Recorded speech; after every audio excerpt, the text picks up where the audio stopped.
Merci beaucoup, Jean-François, pour ces mots trop gentils. Effectivement, là, après l'exposé de Maxime Schwartz, je vais parler des difficultés.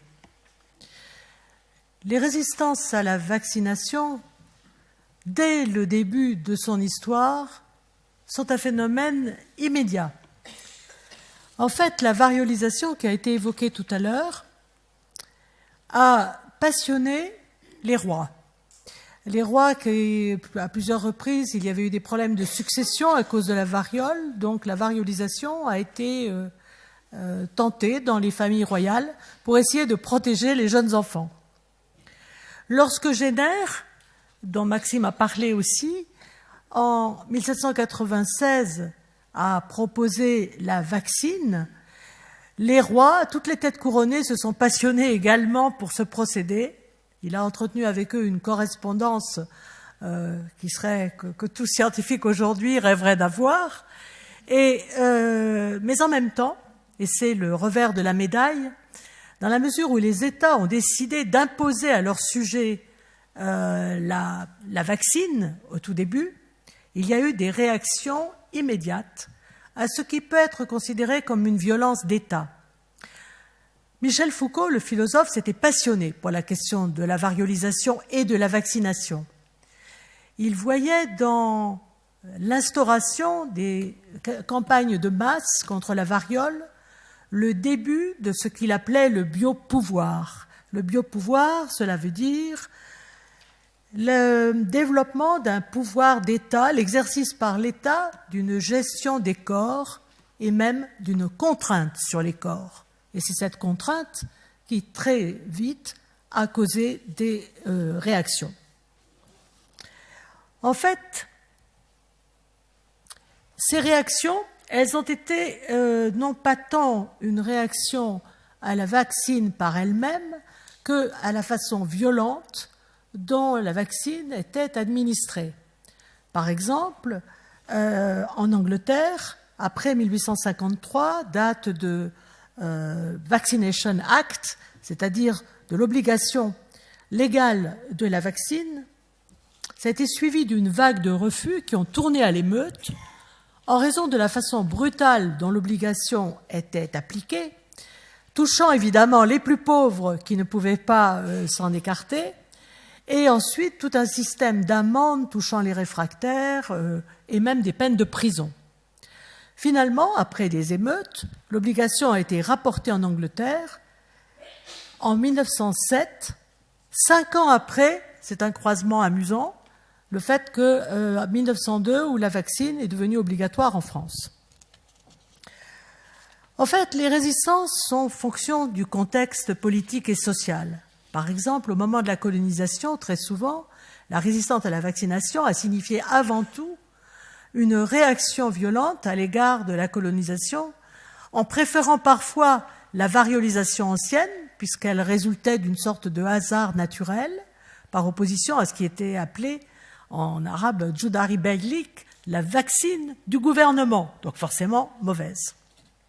Et je pense que c'est encore cela qui est en cause dans la plus célèbre émeute contre la vaccination antivariolique qui a eu lieu en 1903 à Rio, au Brésil, où les gens se sont battus dans la rue contre l'obligation de la vaccination antivariolique, au point d'avoir ce qu'on peut comparer à la Commune, une semaine sanglante de barricades soldée par un certain nombre de morts, et qui est restée très vivante dans la mémoire brésilienne.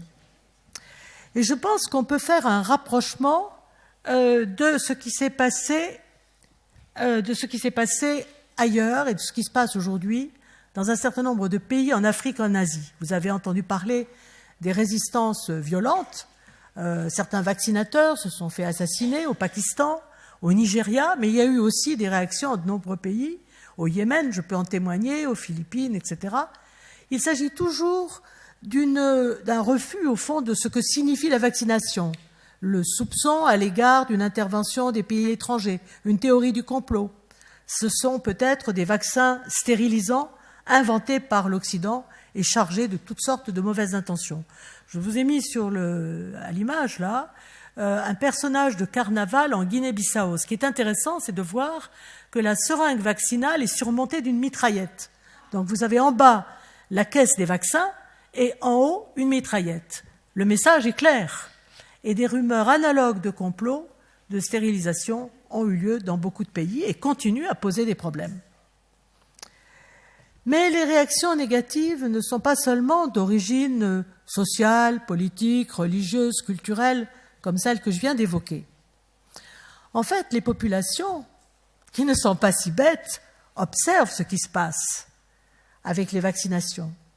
Lorsqu'un vaccin se révèle ne pas être efficace ou avoir entraîné des complications particulières, il y a un certain nombre. L'histoire des vaccins est très mouvementée. Il y a eu des cas de tétanos induits par des vaccins qui avaient été contaminés. Un vaccin, c'est un produit complexe. Il a toute une histoire. À partir du moment où il quitte le laboratoire, il y a des questions de transport, de conservation, etc. Il y a 1000 raisons pour que le vaccin, quelque part, n'arrive pas intact à destination, surtout dans certains contextes. Or, les populations, quand elles observent, par exemple, qu'un enfant vacciné contracte quand même la maladie, c'est là quelque chose, et c'est ça qu'il faut comprendre, fait basculer l'édifice vaccinal, a une répercussion dans la famille, dans la communauté, dans le village. Et le vaccin, au fond, les populations sont déçues par la vaccination. Et quand on est déçu, on bascule dans une opposition, et parfois une opposition, bien sûr, bien au-delà du simple vaccin qui a posé des problèmes. Autrement dit, l'édifice de la vaccination est un édifice du point de vue social extrêmement complexe. C'est un édifice qui est en fait de connaissances, mais aussi de croyances. En France, les vaccins ont une place très particulière dans l'histoire du pays et dans l'imaginaire des citoyens, en grande partie à cause de l'épopée pastorienne qui nous a été rappelée. C'est Pasteur qui a inventé le terme de vaccin. Il n'a pas inventé la vaccination, mais il a inventé le terme. C'est très important.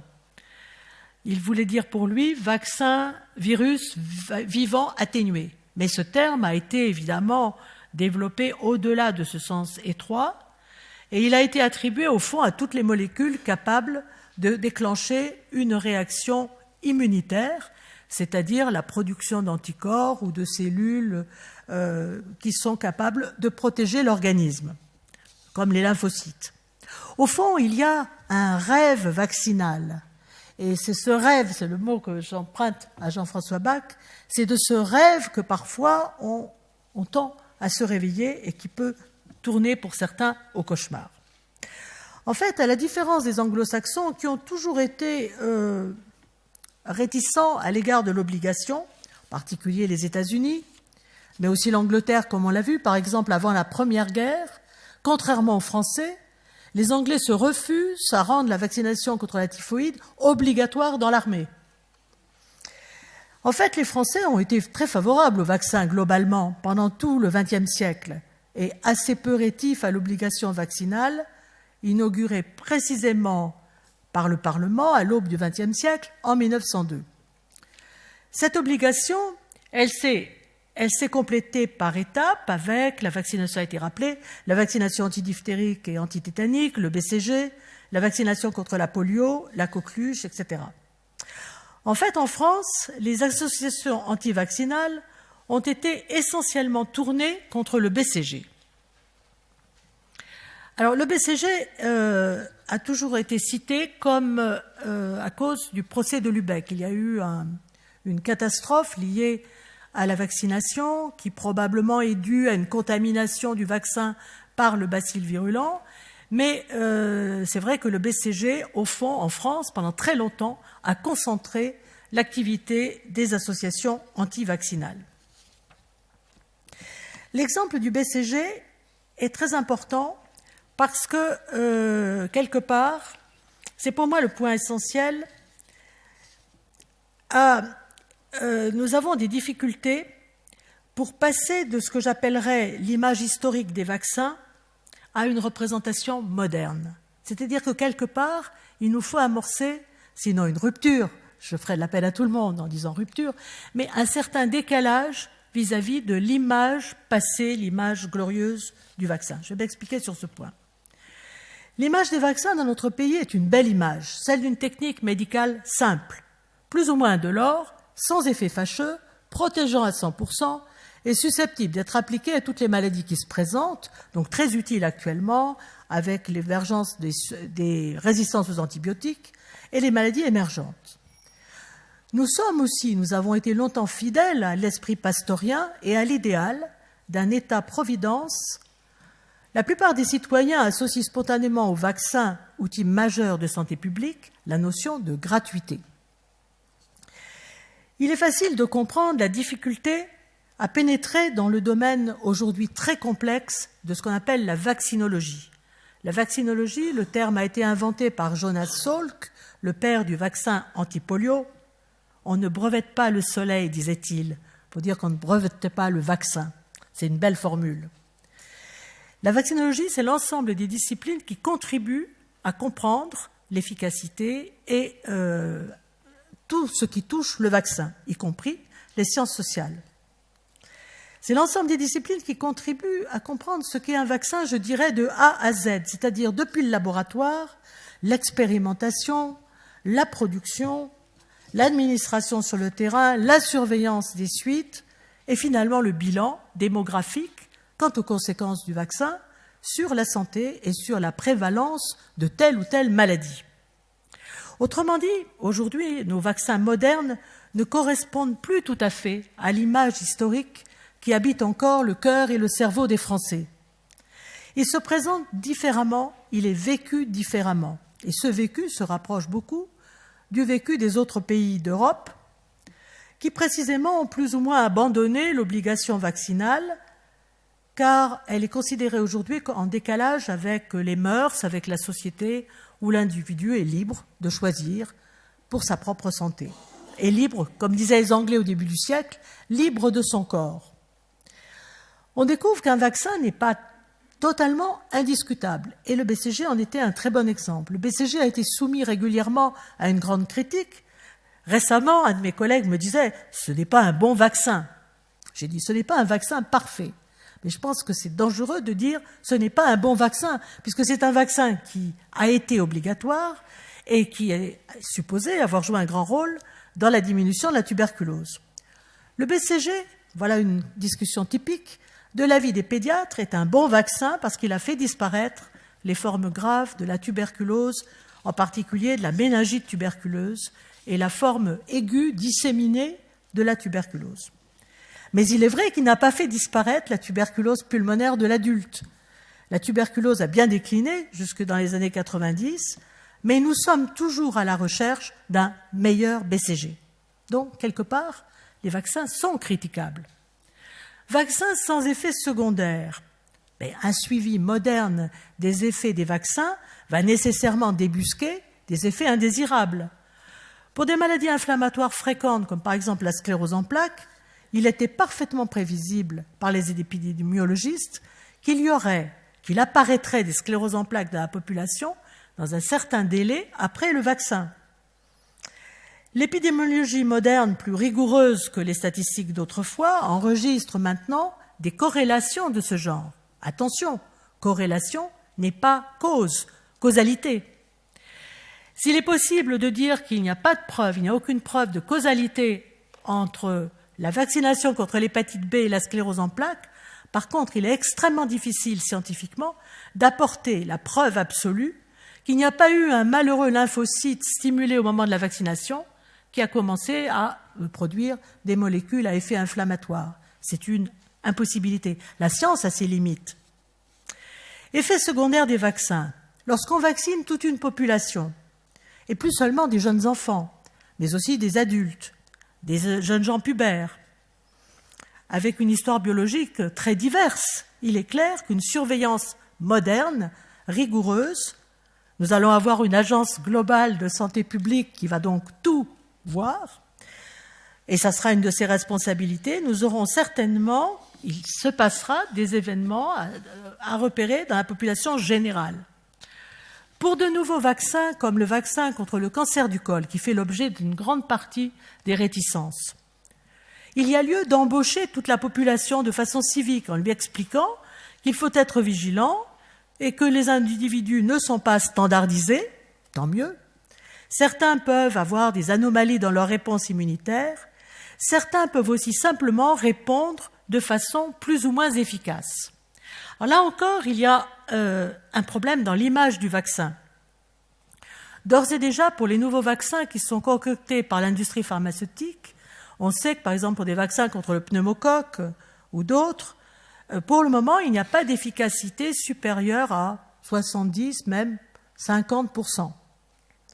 Comment le public prendra-t-il l'idée qu'il peut se faire vacciner et avoir une efficacité, une protection qui ne dépassera pas 50 à 60%?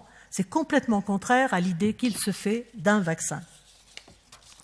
Les vaccins d'aujourd'hui sont donc modernes à tous les sens du mot.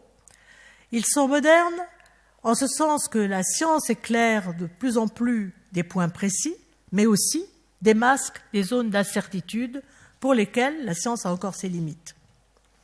Les vaccins sont aussi modernes en ce qu'ils ont été totalement ou presque accaparés par l'industrie pharmaceutique.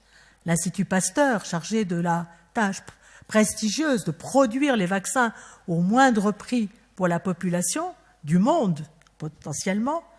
Maintenant, c'est de grandes compagnies pharmaceutiques, il y a 5 grandes compagnies internationales, il y a tout un marché des vaccins, et si les normes de standardisation des vaccins et de conditions de mise sur le marché sont de plus en plus exigeantes, et donc devraient nous protéger, nous donner un sens de sécurité, en même temps, il faut bien voir que la prospection et la recherche de nouveaux espaces commerciaux est quelque chose qui dépend d'une logique de profit, de compétition, qui n'a plus grand-chose à voir avec l'idéal de vaccins universels au moindre coût, notamment pour les pays les plus pauvres. Au fond, cette entrée du vaccin dans le monde global du marché suscite une méfiance compréhensible précisément envers les vaccins novateurs les plus récents, comme le vaccin contre le HPV, contre le cancer du col, ou d'autres vaccins à venir dont nous parlera Marc Girard. Il est admis en France que c'est surtout des réticences plus que des résistances. D'ailleurs, il y a un mot très joli qui est hesitancy. Hésitation, c'est un mot qui nous revient de l'anglais, un mot français qui nous revient de l'anglais. Et vous voyez le contraste avec cette carte postale qui disait dans les années 60 « pas d'hésitation, vaccination ». Une carte postale qui ne pourrait plus être produite comme publicité aujourd'hui. Le vaccin est aujourd'hui moderne parce qu'avec le déclin, voire l'abolition de l'obligation, la décision de se faire vacciner va passer entre les mains du citoyen informé. Et cette séance de l'Académie est faite pour participer à cette information. Le citoyen d'aujourd'hui est un homme, une femme, moderne. Il dispose, notamment via l'Internet, de toutes sortes de sources d'informations qu'il peut confronter. Il va donc entendre choisir ses vaccins, d'autant qu'il a bien compris le message d'une médecine personnalisée, un idéal qui fait entrevoir l'adaptation des vaccins à chacun, pas seulement son mode de vie et ses voyages, mais aussi son individualité biologique, un vieux rêve de la médecine. Le vécu des vaccins est devenu aussi différent. Avant, le lieu des vaccinations, c'était l'hôpital, à la naissance, et surtout l'école et l'armée, donc des lieux où on prenait conscience des liens avec la communauté, l'école obligatoire, la conscription. Un sens de solidarité au sein d'une communauté établie sur un territoire. La vaccination était tout cela. Le vécu est donc aujourd'hui très différent. Même la notion de douleur ou d'effet secondaire a changé. Si on discute avec des gens, ils vous expliquent que c'est très douloureux.